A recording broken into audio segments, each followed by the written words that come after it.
So from an adoption perspective, impound, licensing, everything comes through this main hub right here. So anytime a cat can come in as a stray, dog can come in as a stray, or if they're being impounded, they come through this one central area, which is not great for obviously from a lot of things, from a health and wellness perspective, as well as potential contagions.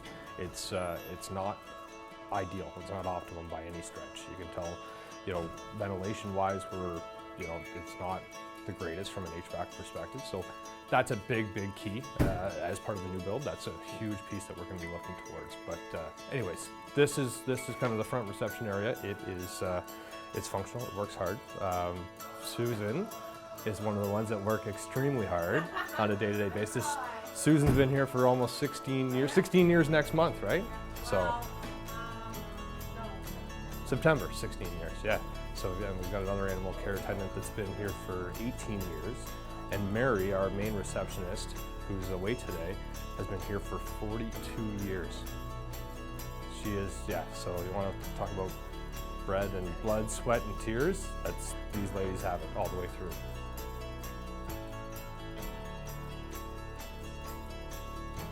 So kind of inside the building, we've got a bunch of different rooms.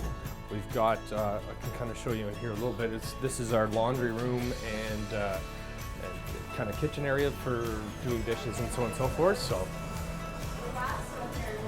here. So as you can see, this is where we do all of our cleaning of our pans and dishes and so on and so forth. So all of our dog trays and stuff like that go into play, where we keep our food storage, and then access crates kind of go in here. Really, from the building, from a footprint perspective, we've got about 6,500 square feet here. So basically, wherever we can put things is where they end up. Because we don't really have dedicated storage rooms or anything like that. It's wherever you can find a square foot, that's where we're putting it. So again, kind of leads to it. And then in here, we get a lot of donation and drop off from the public. So blankets, towels, stuff for the animals. So they kind of comes in here. All of our litter stays in here, and all of our laundry goes on in here as well. So again, we can get 20 to 30 bags of donations within a week, and it's where do we put it? And so you find a spot, you fire it in here, and then we sort it out. We sort it from there. So inside this room is our stray cat room, and what we house in here is any cats that come in through, whether they're strays, whether they're owner surrenders or anything like that. For the time that they're here, we usually do a 72-hour intake on them, make sure that we go through the whole period, make sure from a health perspective they're all looked after, that they're good to go and are adopt ready before they get moved into our adoption room. So this room here, kind of off limits to all public. It's PPE only, so you've got your staff only, so they've got to have specific PPE in order to do that. And again, so that they're not taking, anything that might be there into other areas of the shelter. And as I've kind of alluded to, right, there's one in and out point.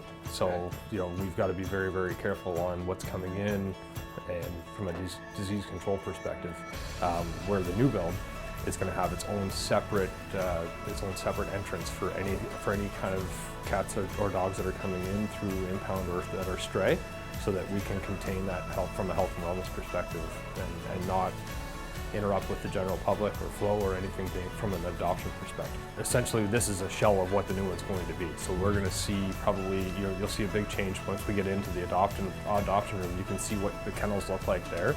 I would say this is probably like 1/8 of what we'll be able to do with the new one. Yeah, with all the different rooms, all the different communities. So we're going to have a communal cat room in the new build, as opposed to what we have currently. As it is currently, you can come in and view and adopt an animal, but it's primarily just in their kennels or in their crates.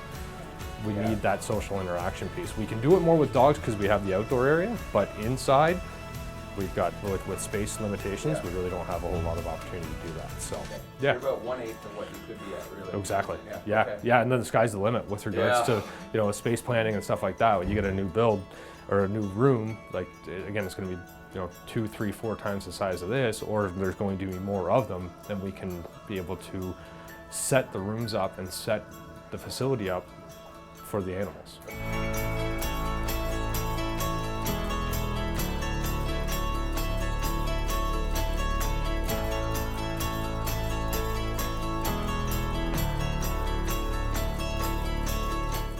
Rue is the last remaining Tossa that was part of the transfer that we did with Humane Society International.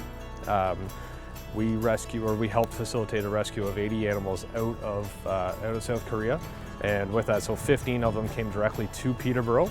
There was 2 different breeds. There was a Tossa, like Rue here, and then there was a Jindu as well, a Jindu cross. So we've been very, very fortunate with regards to community support that they've been adopting out these animals, seeing their special needs, what they need in order to kind of flourish in life, and and Rue is luckily and very happily going home today.